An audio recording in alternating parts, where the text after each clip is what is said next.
Bismillahirrahmanirrahim. Assalamualaikum warahmatullahi wabarakatuh. Alhamdulillah, hamdan katsiran tayyiban mubarakan fi kama yuhibbu rabbuna wa yirda. Wassalatu wassalamu ala nabiyyina Muhammadin sallallahu alaihi wa alihi wasallam wa ala alihi wa ashabihi wa man tabi'ahum bi ihsanin ila yaumiddin, amma ba'd. Qala Allah Ta'ala, ya ayyuhalladzina amanu taqullaha haqqa tuqatih wa la tamutunna illa wa antum muslimun. Alhamdulillah, apa kabar para pemirsa Ahsan TV dimanapun Anda berada?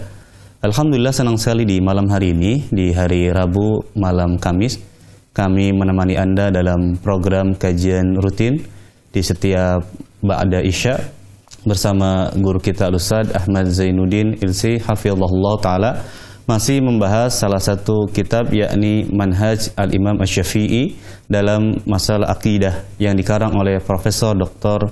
Muhammad bin Abdul Wahhab Al-Aqil hafizahullah ta'ala. Walhamdulillah, Ustaz telah tersambung di malam hari ini, dan nanti insyaallah ta'ala setelah Ustaz menjelaskan materi di malam hari ini, kita akan memberikan kesempatan bagi Anda, para pemirsa Ahsan TV, untuk bisa bergabung dalam segmen soal jawab. Bagi Anda yang ingin bertanya langsung kepada Ustadz, silakan nanti bisa menghubungi kami di nomor 0813-18294352. Adapun bagi para pemirsa Ahsan TV yang ingin bertanya melalui layanan pesan singkat, silakan bisa mengirimkan pertanyaan di nomor di bawah ini, di nomor 0813-1445-5557. Insya Allah nanti pertanyaan-pertanyaan Anda akan kita bacakan setelah Ustadz menyelesaikan pembahasan di malam hari ini. Baik, sebelum Ustaz memulai pembahasan, kita sapa Ustaz terlebih dahulu dari kediaman beliau di Banjarmasin, Kalimantan Selatan. Assalamualaikum warahmatullahi wabarakatuh, Ustaz. Waalaikumsalam warahmatullahi wabarakatuh. Bagaimana kabar Ustaz di sana, Ustaz? Alhamdulillah baik, semoga seluruh para pemirsa Ahsan TV dalam keadaan sehat walafiat dan juga seluruh kaum muslimin. Allahumma amin. Amin. Jazakallahu khairan. Kami persilakan kepada Ustaz untuk memulai pembahasan di malam hari ini. Kami persilakan, falyatafaddal mashkuran. Bismillahirrahmanirrahim. Innal hamdalillah hamdan katsiran tayyiban mubarakan fih kama yuhibbu rabbuna wa yarda. Wa ashhadu an la ilaha illallah wahdahu la syarika lah, lahul hamdu fil akhirati wal ula. Wa ashhadu anna Muhammadan abduhu wa rasuluhu al-Mustafa wa nabiyuhu al-Mujtaba wa ala alihi wa ashabihi a'immatil huda wa man tabi'ahum bi ihsan ila yaumiddin ila yaumil liqa. Amma ba'du, alhamdulillah kita bersyukur pada Allah Subhanahu wa taala pada hari ini, hari Rabu malam Kamis 21 Jumadil Akhir 1442 Hijriah, kita dimudahkan oleh Allah Subhanahu wa taala untuk duduk bersama mengkaji kembali kitab Manhajul Imam Asy-Syafi'i fi Itsbatil Aqidah. Manhaj Imam Asy-Syafi'i di dalam akidah. Dan ini adalah pertemuan yang kelima. Kitab ini ditulis oleh Fadilatul Syekh Al-Allamah Profesor Dr. Muhammad bin Abdul Wahhab Al-Aqil hafizahullahu ta'ala. Salawat dan salam semoga selalu Allah berikan kepada Nabi kita Muhammad sallallahu alaihi wa ala alihi wasallam, pada keluarga beliau, para sahabat, serta orang-orang yang mengikuti beliau sampai hari kiamat kelak. Dengan nama-nama Allah yang husna dan sifat-sifatnya yang ulia, kita berdoa, Allahumma inna nas'aluka ilman nafi'an wa rizqan tayyiban wa amalan mutaqabbala. Wahai Allah, sesungguhnya kami mohon kepada Engkau ilmu yang bermanfaat, rezeki yang baik, dan amal yang diterima. Allahumma amin. Ahibati, hafizakumullah, kaum muslimin, para pemirsa Ahsan TV yang saya cintai karena Allah, semoga Allah Subhanahu wa taala selalu menjaga kita. Pada pertemuan kali ini kita masih di dalam Al-Faslu Tsani, pasal yang kedua, yaitu di pasal yang diberikan judul oleh penulisnya Al-Syekh Al-Allamah Profesor Dr. Muhammad bin Abdul Wahhab Al-Aqil hafizahullah ta'ala, Usul Syafi'i fi Itsbatil Aqidah muqaranatan bi manhajis salaf wa manhajil mutaqallimin. Pokok-pokok ajaran Imam Asy-Syafi'i dalam penetapan akidah dibandingkan antara manhaj salaf dengan manhaj ahli kalam. Ini pasal yang kedua dan kita masih di dalam pasal ini, dan di dalam pasal ini penulis membawakan 3 pembahasan. Yang pertama yaitu Al-Mabhathul Awwal Manhajus Salaf fi Itsbatil Aqidah. Pembahasan yang pertama yaitu metode para salaf saleh di dalam penetapan akidah. Dan di dalam pembahasan yang pertama ini kita sudah mempelajari makna salaf, baik secara etimologi, secara bahasa ataupun secara terminologi syar'i. Kemudian setelah itu kita sudah membaca juga yaitu yaitu kaidah pertama para salaf saleh di dalam menetapkan akidah. Kaidah pertama para salaf saleh dalam menetapkan akidah. Kaidah yang pertama yaitu al-akhdhu bi dhahiril kitabi was sunnah fi kulli qadhiyatin min qadayal aqidah. Mengambil lahiriah Al-Quran dan hadis di setiap perkara dari perkara-perkara akidah. Ini adalah kaidah yang pertama atau metode yang pertama yang dipakai oleh para salaf saleh dalam penetapan akidah. Dan sudah kita pelajari juga bahwasanya di dalam kaidah yang pertama ini mencakup beberapa perkara. Perkara yang pertama yang sudah kita bicarakan adalah taqdimun naqli 'alal 'aql. Mendahulukan akal, mendahulukan dalil naqli yaitu Al-Quran dan hadis daripada akal. Ini adalah perkara yang sangat penting di dalam kaidah yang pertama, yaitu mengambil lahiriah Al-Quran dan hadis di dalam setiap perkara dari perkara-perkara akidah.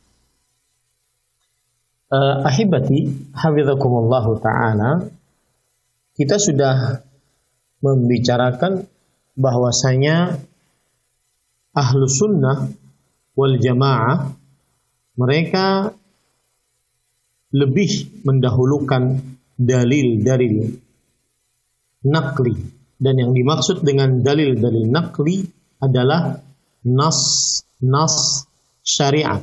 Dan yang dimaksud nas-nas syariat adalah dalil dari Al-Quran dan hadis Rasul Sallallahu Alaihi Wasallam. Dan ini bukan berarti bahwa para salaf saleh, para sahabat, para tabi'in, para tabi'ut tabi'in, dan para ulama yang mengikuti para sahabat dengan baik membatalkan akal. Akan tetapi mereka tidak menjalani penetapan akidah seperti jalannya ahli kalam, yang mana ahlu kalam berdalil hanya dengan akal saja, dan padahal akal tersebut tidak sanggup untuk dijadikan sebagai dalil. Mereka ahlu kalam menolak dalil-dalil naqli apabila terjadi pertentangan dengan akal. Oleh sebab itulah mereka mengatakan jika terjadi pertentangan antara dalil nakli dari Al-Quran dan hadis dengan dalil akal, logika, maka kita dahulukan dalil akal. Nah, ini adalah metodenya ahli kalam. Karena mereka mengatakan dalil nakli itu adalah dalil yang bersifat prasangka, tidak menimbulkan ilmu yang pasti. Sedangkan dalil akli bersifat absolut, pasti, keniscayaan, kata mereka. Ini para ikhwan dirahmati oleh Allah. Lalu ahlu sunnah bagaimana? Ahlu sunnah berpendapat tidak ada pertentangan antara dalil nakli dengan dalil akal yang sehat. Ya, makanya kita sudah pelajari juga perkataan dari Imam Ibnu Abil Izz Al-Hanafi sebagaimana dinukil dalam kitab Syarah Al-Aqidah At-Tahawiyah. Beliau mengatakan, "Inna syari'ata la ta'ti bima tuhilul 'uqud, walakinnaha qad ta'ti bima tuharu fihi al-'uqud." Syariat tidak datang dengan ajaran yang dimustahilkan oleh akal, akan tetapi kadang datang dengan sesuatu yang membingungkan akal. Nah, ini metode ahlu sunnah, bahwa ahlu sunnah mendahulukan dalil nakli dibandingkan dalil akli. Ini sudah kita bahas pada pertemuan-pertemuan sebelumnya, pada pertemuan Rabu yang lalu. Kemudian perkara yang kedua yang masuk di dalam kaidah yang pertama yaitu al-iman bi zawahirin nusus, mengimani lahiriah dalil, mengimani lahiriah dalil min ghairi isghalil aqli bima la ta'ila tahtah, tanpa menyibukkan akal untuk sesuatu yang tidak bermanfaat. Min ta'wilati ulama'il kalam min ta'wilati ulama'il kalam, yaitu berupa ta'wilnya para ahli kalam. Ya. Dan pada pertemuan sebelumnya kita sudah bahas bahwa ta'wil jika disebutkan maka dia menunjukkan kepada 3 makna. Yang makna yang pertama yaitu tafsir, penjelasan. Maka ini makna sering dipakai oleh para ahli tafsir, di antaranya Imam Ibnu Jarir At-Tabari rahimahullah, ulama Islam abad ke-4 Hijriah. Kemudian makna yang kedua, ta'wil adalah hakikat yang dituju dari sebuah perkataan. Hakikat yang dituju dari sebuah perkataan. Dan ini juga diperbolehkan untuk dipakai dalam beberapa keadaan. Yang ketiga adalah memalingkan lafal dari makna yang dekat kepada makna yang jauh, yang ada dalil yang menemaninya. Maka ini diperbolehkan jika memang ada dalil yang menemani. Adapun jika tidak ada dalil yang menemaninya, maka tidak diperbolehkan. Ini para ikhwan yang dirahmati oleh Allah Subhanahu wa ta'ala. Kemudian perkara yang ketiga. Nah, ini perkara yang baru. Pada malam ini kita pelajari yang di bawah dari kaidah mengambil lahiriah Al-Quran dan hadis. Perkara yang ketiga, adamut tafriq bainal kitabi was sunnah. Tidak membedakan antara Al-Quran dan hadis. Ya, termasuk daripada hal yang sangat besar perbedaannya antara ajaran salaf saleh dengan para ahli bid'ah adalah pengagungan para salaf saleh li sunnatin Nabi sallallahu alaihi wasallam, terhadap sunnah Rasul sallallahu alaihi wasallam. Penulis mengatakan fasunnatu indahum qarinatun lil Qur'ani fil aqaidi wat tasyri'. Maka sunnah menurut para salaf saleh, para sahabat dan para tabi'in, tabi'ut tabi'in dan para imam yang mengikuti para sahabat dengan baik. Sunnah menurut mereka adalah qarinah, teman dekatnya Al-Quran di dalam perkara akidah ataupun syariat dalam Islam. Fahiya mubayyinatun wa syarihatun wa mufassiratun lima jaa fi kitabillah. Kata penulis, sunnah Nabi Muhammad sallallahu alaihi wasallam, maksudnya hadis Rasul sallallahu alaihi wasallam, adalah penjelas terhadap Al-Quran, pensyarah terhadap Al-Quran, penafsir terhadap Al-Quran.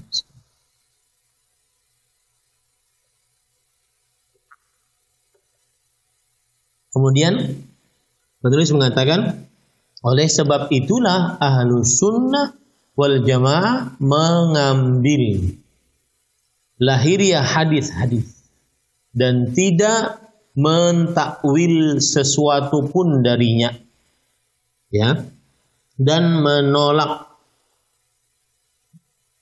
hujah-hujah yang sangat lemah seperti pendapatnya ahli kalam, yang mana mereka mengatakan bahwa sunnah akhbaru ahad la tufidu ilman.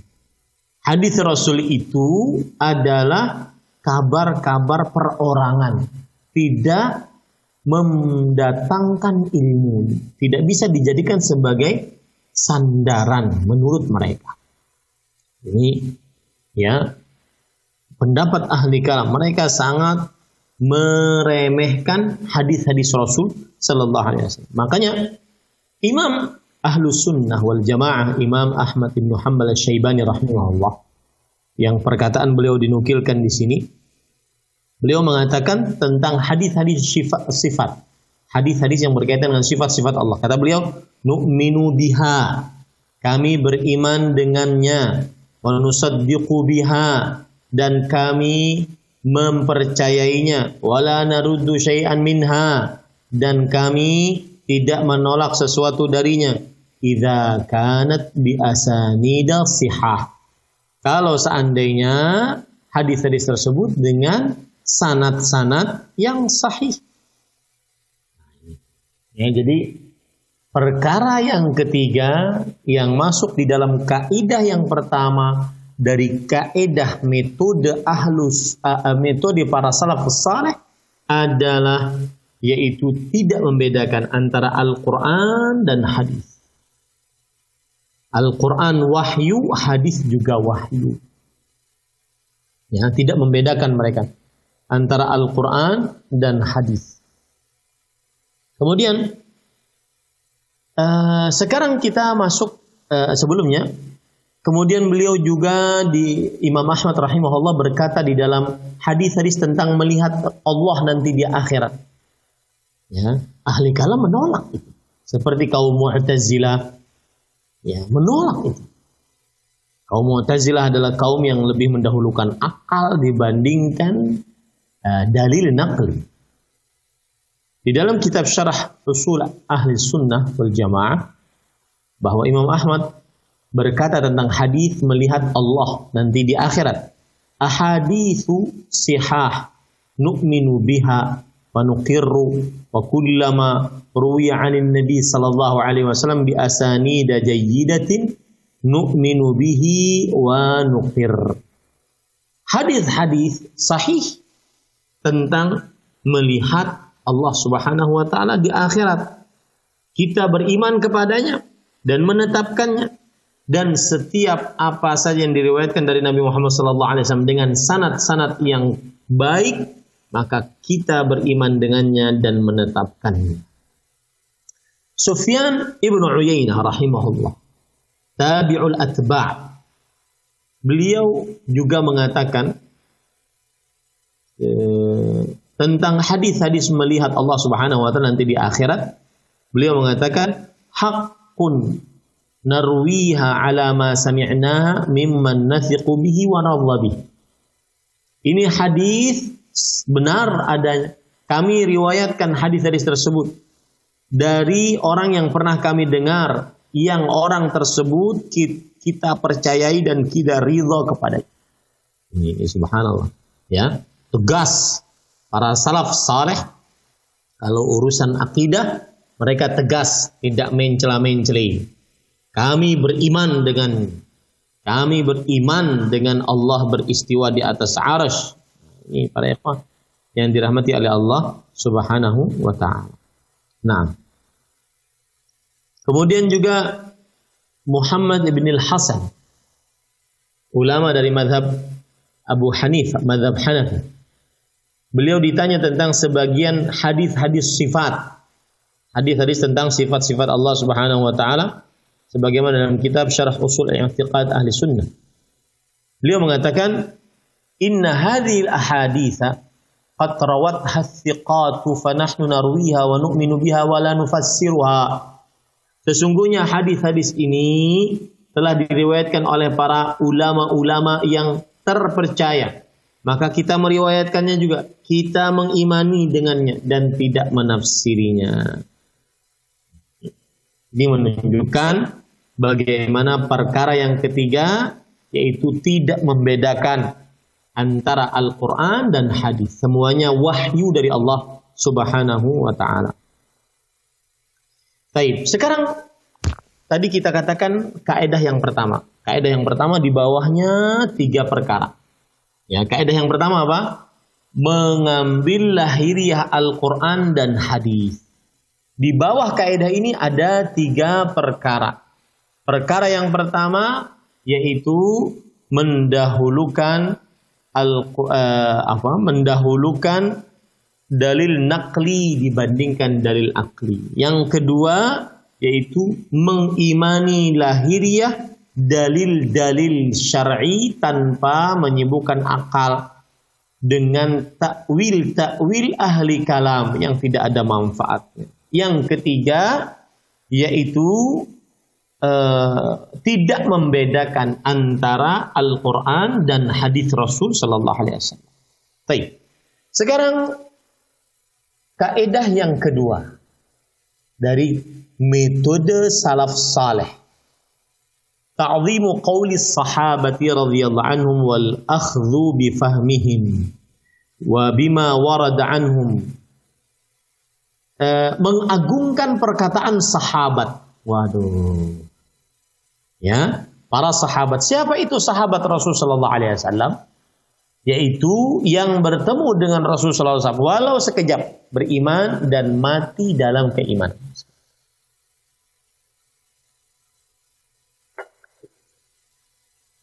Mengagungkan perkataan para sahabat radhiyallahu anhum dan mengambil pemahaman mereka dan riwayat-riwayat dari mereka. Ini metode para salaf saleh. Kalau ingin menjadi seorang salafi seperti ini, mengagungkan perkataan para sahabat, mengambil pemahaman para sahabat dan riwayat-riwayat para sahabat radhiyallahu anhu. Telah terdapat banyak sekali dalil yang menunjukkan bahwasanya para sahabat Nabi radhiyallahu anhum umat Islam yang paling baik dari seluruh umat Nabi Muhammad sallallahu alaihi wasallam.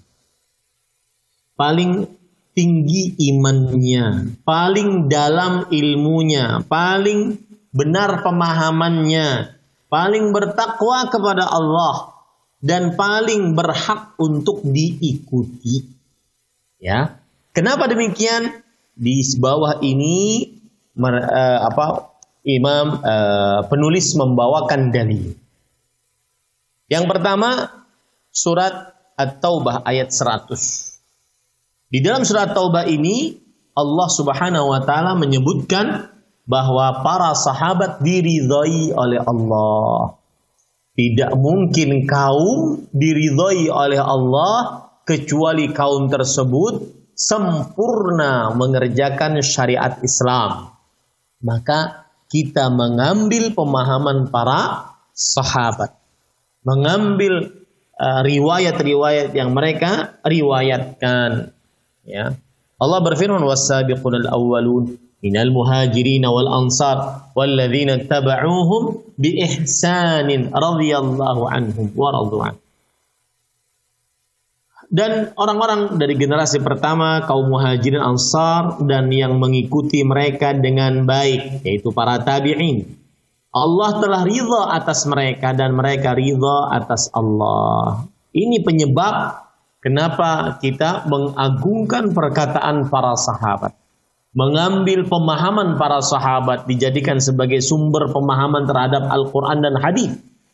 Karena mereka dipuji oleh Allah, mereka diridhai oleh Allah Subhanahu wa taala. Kenapa demikian? Kalau diridhai oleh Allah, maka Allah tidak akan meridhai suatu kaum sampai mereka sempurna mengerjakan syariat Islam. Kemudian para ikhwan yang dirahmati oleh Allah Subhanahu wa taala,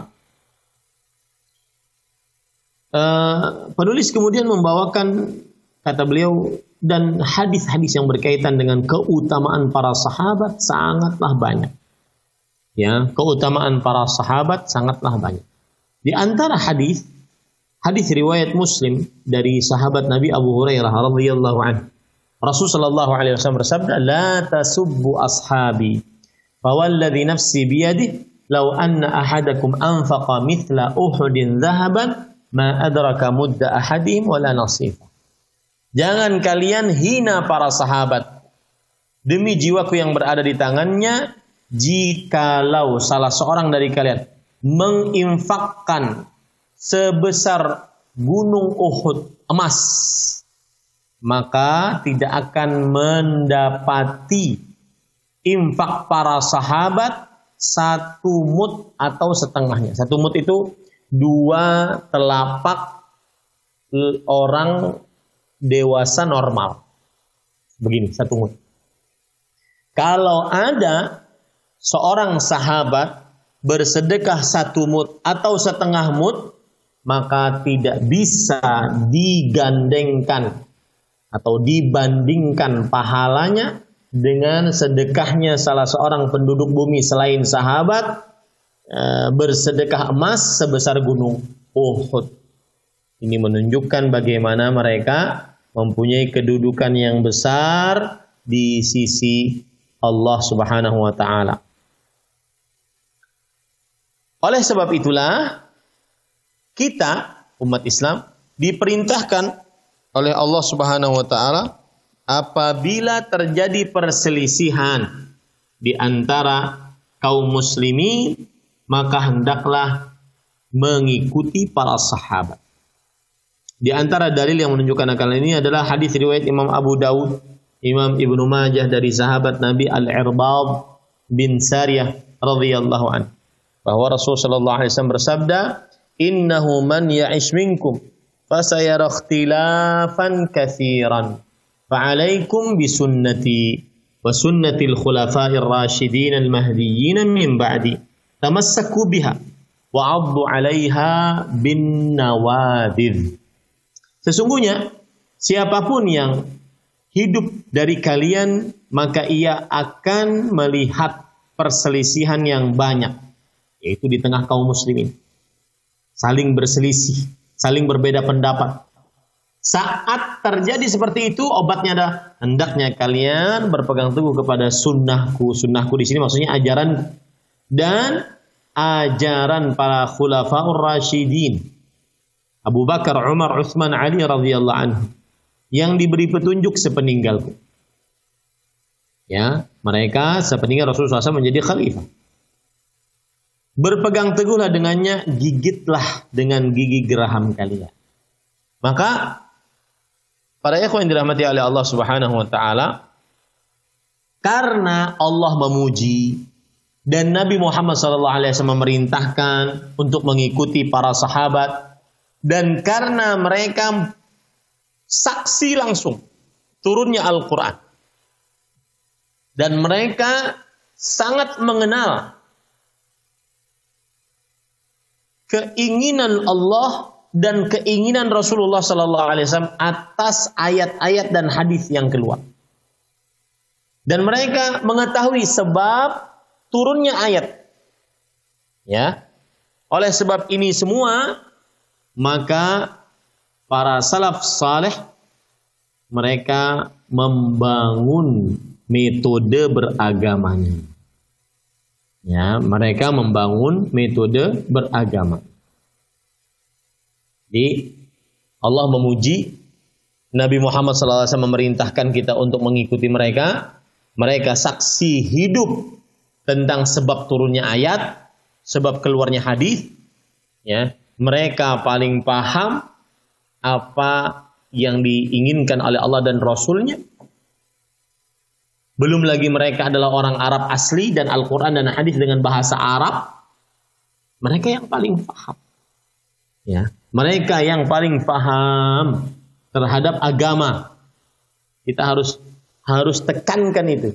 Mereka yang paling paham terhadap dalil-dalil Al-Quran dan hadis-hadis Rasul Sallallahu Alaihi Wasallam.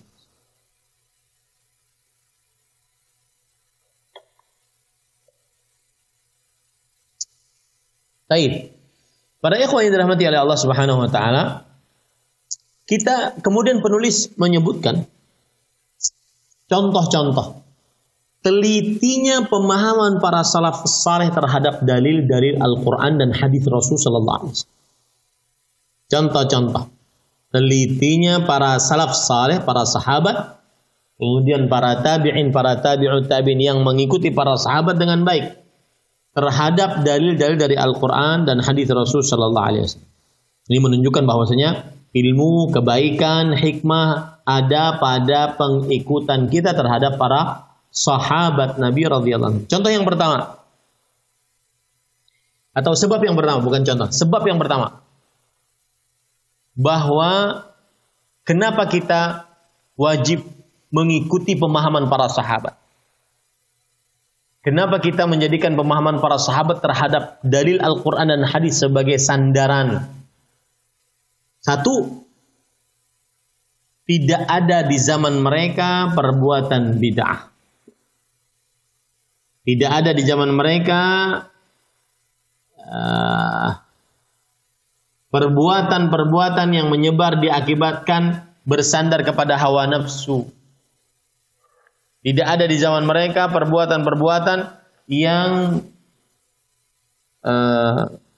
terjadi karena pertentangan-pertentangan.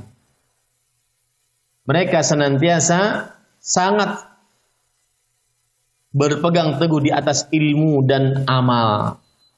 Ini sebab yang pertama kenapa para salafus saleh mereka paling pantas untuk diikuti pemahaman mereka, cara beragama mereka. Sebab yang kedua, kenapa mereka terhadap agama itu benar-benar teliti? Karena di awal-awal Islam, ketika Nabi Muhammad SAW meminta kepada para sahabat untuk mengucapkan la ilaha illallah, mereka menolak. Mereka bahkan memerangi Rasul sallallahu alaihi wasallam. Kenapa demikian? Li'annahum fahimu. Karena mereka paham betul kalau disuruh mengucapkan la ilaha illallah, kemudian diucapkan la ilaha illallah tersebut, maka mereka wajib kufur terhadap seluruh sembahan-sembahan selain Allah. Jadi mereka faham akan hal tersebut. Ini yang menyebabkan mereka tidak mau mengucapkan di awal-awal dakwahnya Rasul sallallahu alaihi wasallam. Lalu setelah itu, para ikhwan yang dirahmati oleh Allah Subhanahu wa taala, ketika Allah Subhanahu wa taala sudah melapangkan dada mereka untuk Islam dan masuk keimanan ke dalam hati-hati mereka, maka pada saat itu benar-benar kokoh iman di dalam hati mereka. Wa rasakha fiha rusukhal jibal asyawamikh.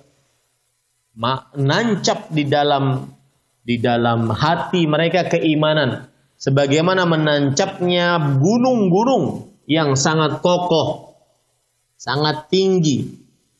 Ya, oleh sebab itulah tidak heran para sahabat pemberani, tidak takut mati, dan mereka akan menghadapi siapapun yang memerangi agama ini, hatta aqraba qarib, sampai orang yang paling dekat kekerabatannya, wa ahabba habib, orang yang paling dicintai seperti bapak. Ya, ada sahabat Nabi yang membunuh bapaknya karena bapaknya kafir.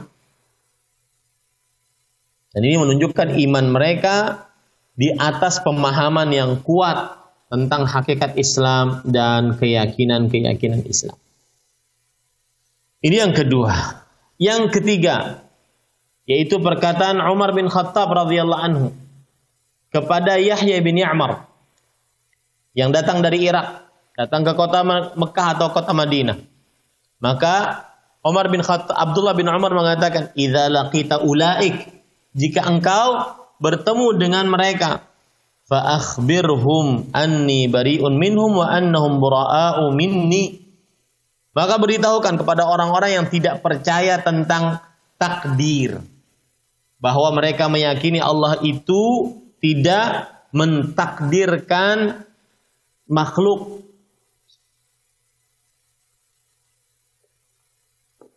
Allah itu tidak tahu apa yang terjadi pada makhluk kecuali setelah terjadinya. Maka kata Abdullah bin Umar radhiyallahu anhu, beritahukan kepada mereka yang menolak tentang keimanan kepada takdir, bahwa aku Abdullah bin Umar, sahabat Rasul sallallahu alaihi wasallam, berlepas diri dari mereka dan mereka berlepas diri dariku. Walladhi yahlifu bihi Abdullah bin Umar law anna li ahadihim mithla Uhudin dhahaban fa anfaqahu ma qabila Allahu minhu hatta yu'mina bil qadar.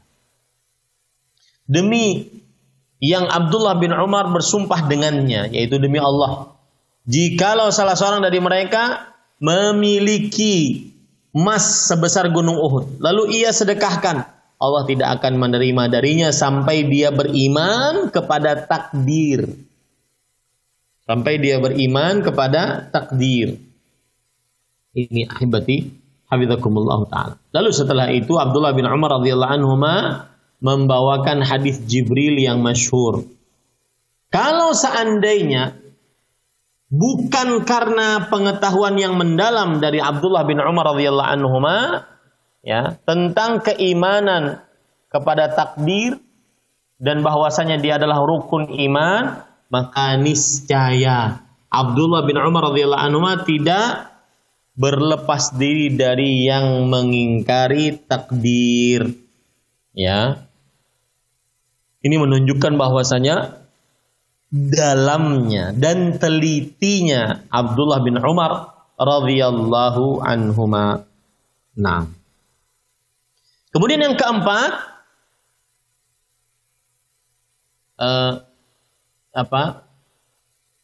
contoh juga yang menunjukkan dalamnya pemahaman para salaf saleh, yaitu para ikhwan yang dirahmati oleh Allah Subhanahu wa taala, kisah Sabigh bin Asal Al-Muradi. Beliau ini sering bertanya tentang hal-hal yang samar-samar dalam Al-Qur'an. Lalu Umar bin Khattab radhiyallahu anhu mengutus seseorang memanggil dia. Dan Umar bin Khattab radhiyallahu anhu menyediakan untuknya arajin nakhl. Arajin nakhl. Arajin itu, sebentar. Arajin.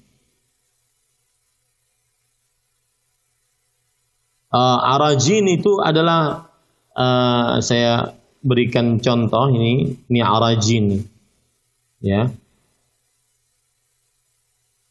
Sebentar biar antum tahu mana itu arajin nakhl.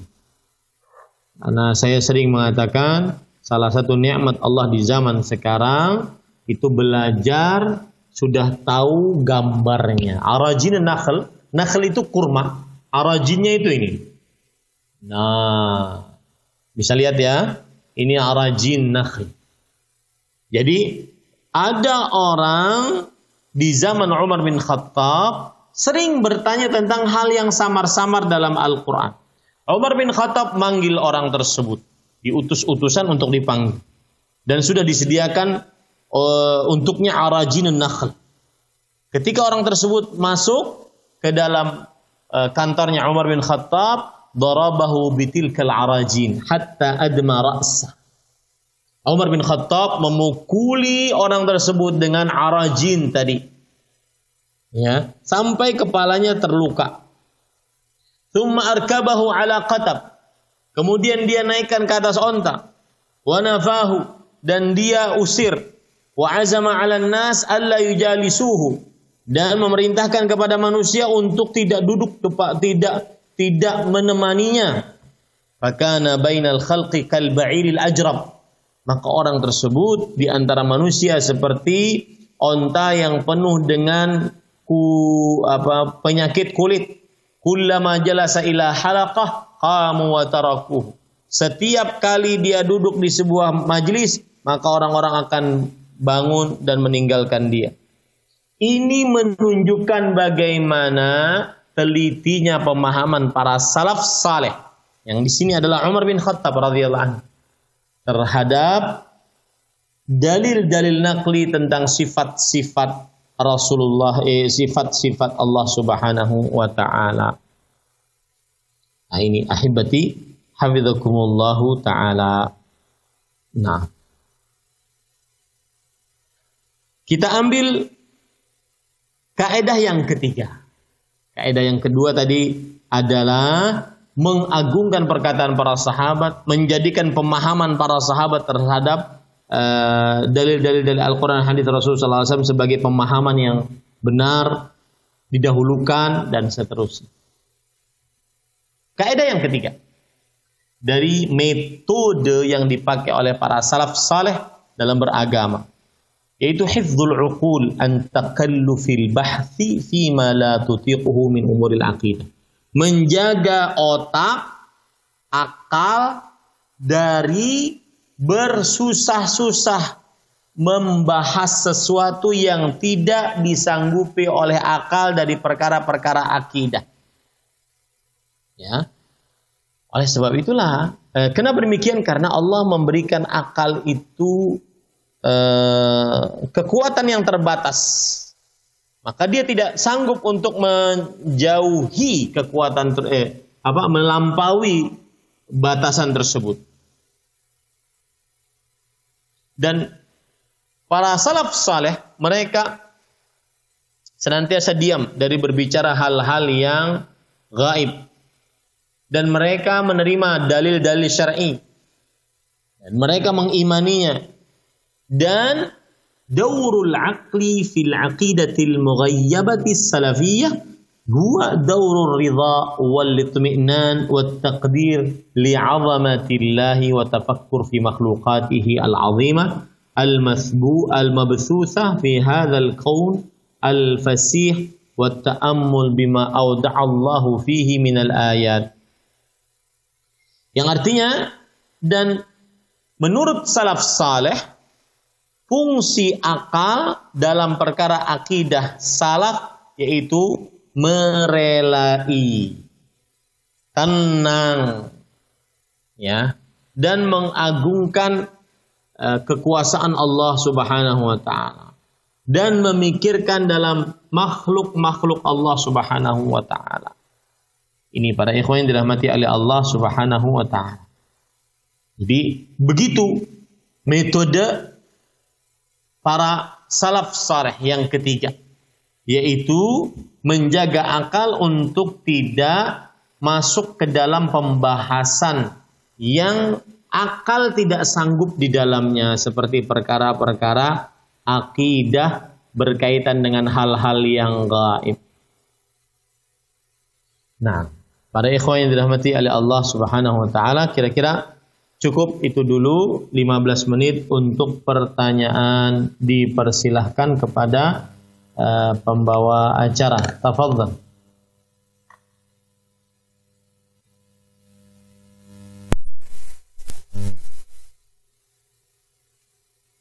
Disampaikan oleh Ustadz, tibalah saatnya kami berikan kesempatan bagi Anda para pemirsa Ahsan TV untuk bisa bergabung dalam segmen soal jawab.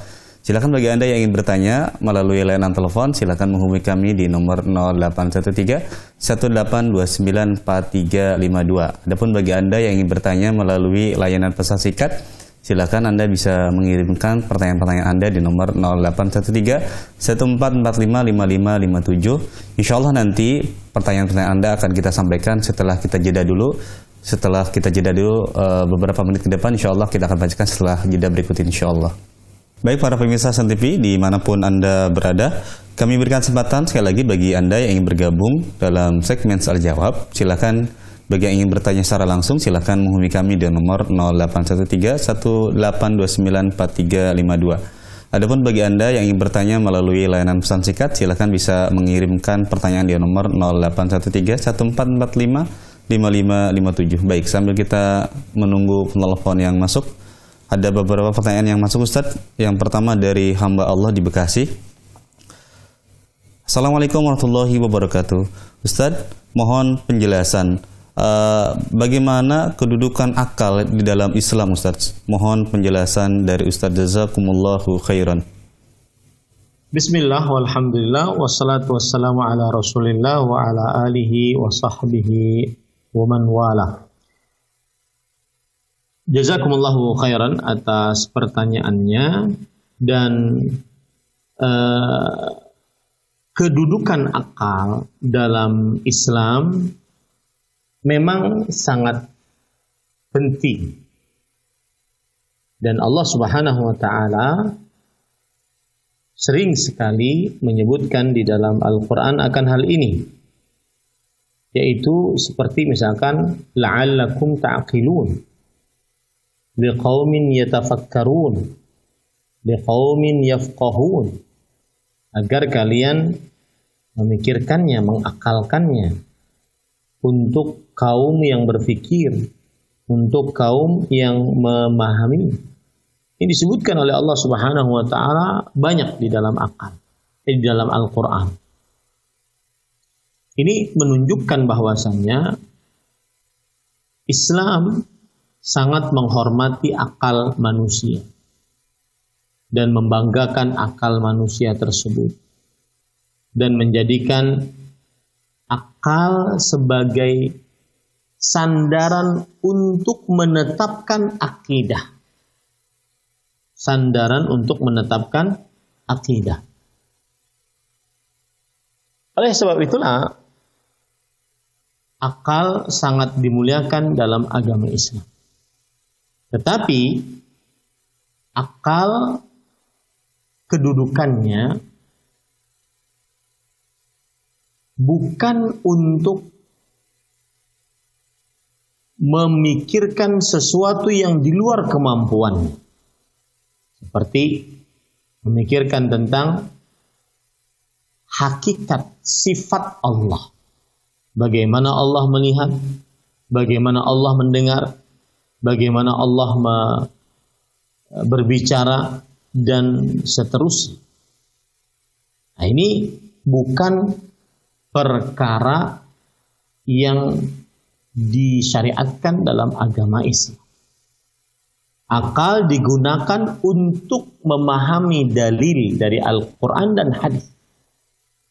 Bukan akal digunakan untuk memahami hal-hal yang tidak mungkin dipahami oleh akal. Berusaha memahami hal-hal yang tidak diperintahkan oleh syariat untuk dipahami oleh akal. Akal kedudukannya dalam agama Islam adalah untuk memahami Al-Quran dan hadis Rasul Sallallahu Alaihi wa ala alihi Wasallam. Oleh sebab itulah sekali lagi Islam melarang menggunakan akal untuk masuk kepada sesuatu yang dia tidak sanggup. seperti membicarakan zat Allah, membicarakan ruh Allah Subhanahu wa ta'ala. Rasul sallallahu alaihi wasallam bersabda, "Tafakkaru fi alaillah wa la tafakkaru fillah." Berfikirlah tentang nikmat-nikmat yang Allah berikan dan janganlah kalian berpikir tentang Allah Subhanahu wa ta'ala. Begitu juga dalam hadis riwayat Muslim dari Abu Hurairah radhiyallahu anhu, Rasulullah SAW bersabda, "La yazalun nas yatasaalun hatta yuqal hadza khalqullah, faman khalaqallah, faman wajada min dzalika syai'an falyaqul amantu billah." Masih saja manusia bertanya-tanya, ya Allah, berpikir sampai dikatakan ini adalah ciptaan Allah. Lalu siapakah yang menciptakan Allah? Maka siapa yang mendapati hal itu sedikit pun, maka hendaklah dia ucapkan, aku telah beriman kepada Allah. Begitu juga tentang perkara-perkara gaib. Allah berfirman dalam surah Al-Isra, wa yas'alunaka 'anir ruh, qulir ruh min amri rabbi. Mereka bertanya kepada engkau tentang ruh. Maka jawablah, ruh itu adalah perkara Allah Subhanahu wa ta'ala. Nah, itulah kedudukan akal, yaitu fungsinya memahami agama, memahami dalil dari Al-Quran dan hadis untuk diamalkan, dan tidak menggunakan akal dalam perkara-perkara yang akal tidak sanggup untuk berpikir ke dalamnya. Wallahu a'lam.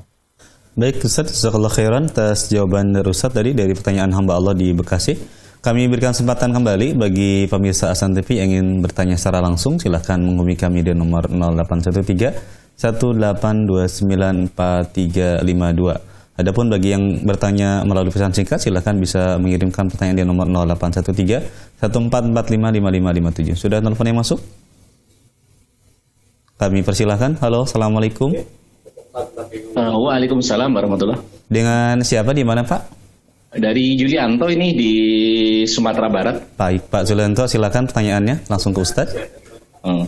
Dari Julianto ini di Sumatera Barat. Baik Pak Julianto, silakan pertanyaannya. Iya, terima kasih Ustadz. Assalamualaikum. Waalaikumsalam warahmatullahi wabarakatuh. Semoga Ustadz dilindungi oleh Allah Subhanahu wa ta'ala. Amin. Gini Ustadz, mungkin agak baik, ini silakan. agak sedikit menyimpang dari tema. Silakan. Iya, ini kita Bapak ini langsung kan, aja ngomong, nggak usah dengarkan televisinya. Sering mengamalkan. Halo? Ya. Bapak cukup dari telepon saja Pak, audio televisinya dimatikan saja. Oh iya, agar iya. lebih mudah memahaminya. Ya, iya. Baik, silakan. Siap, ya. Ya. Matiin ya. Oh, silakan. Oke. Iya, jadi gini, mengenai fadilah zikir pagi dan petang. Halo? Iya, lanjut Pak, silakan. Kita menyimak. Tentunya kan apa itu, kalau kita lihat para sahabat kan tentunya mengamalkan ya. Kayak Abu Bakar, Umar, gitu kan? Ya. Ya.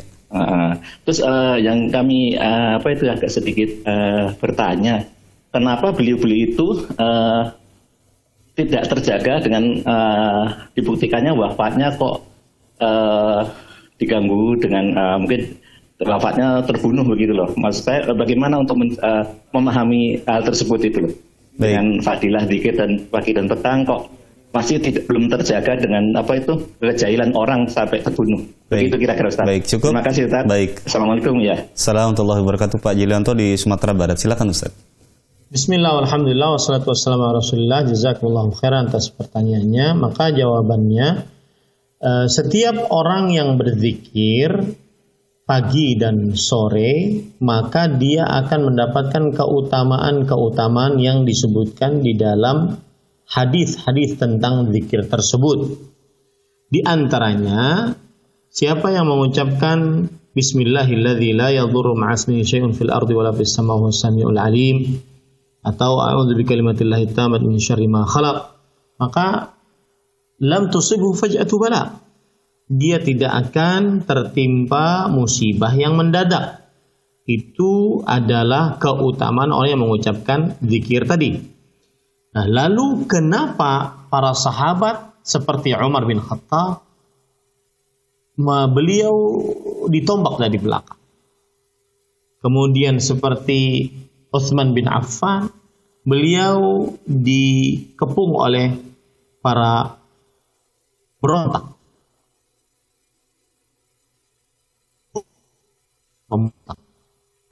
Thalib juga demikian, diracun. Maka jawabannya satu, itu adalah keinginan baik oleh Allah Subhanahu wa taala untuk para sahabat agar mereka semakin ditinggikan derajatnya, mati dalam keadaan syahid. Dua, agar para sahabat Nabi radhiyallahu anhum diampuni dosa-dosanya dengan cara seperti itu tadi.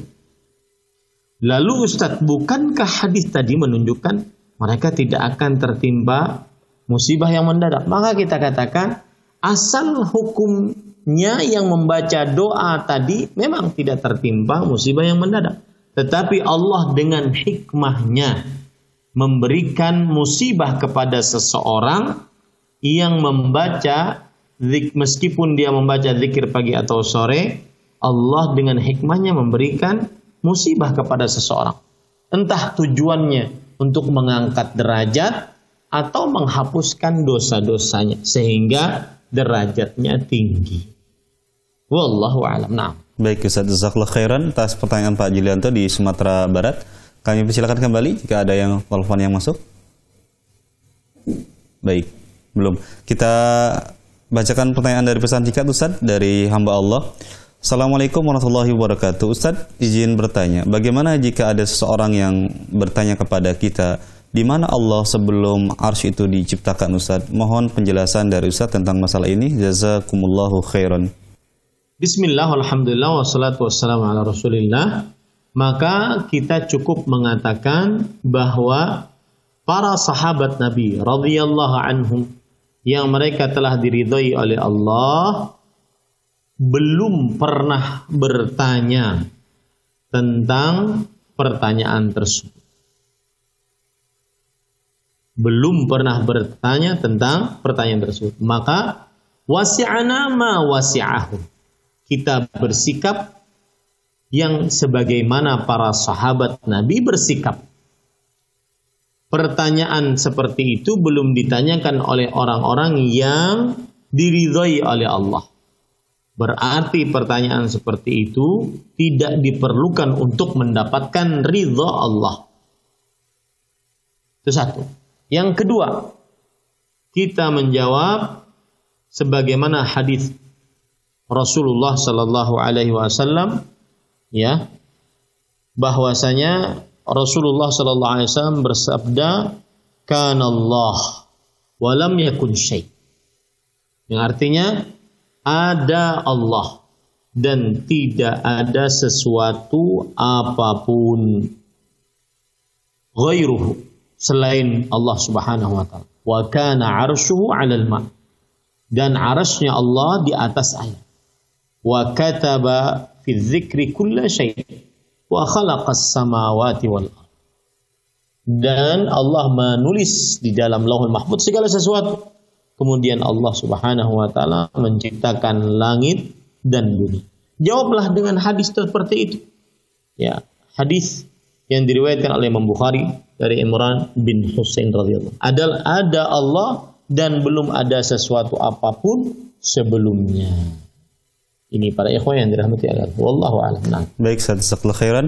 Kita bacakan penanya terakhir Ustaz di malam hari ini yang semisal juga dengan pertanyaan yang tadi sebelumnya. Bagaimana dengan pertanyaan anak kecil Ustaz yang agar kita mudah memberikan penjelasan kepada mereka di mana Allah itu berada Ustaz. Mohon nasihat dan penjelasan dari Ustaz tentang pertanyaan ini.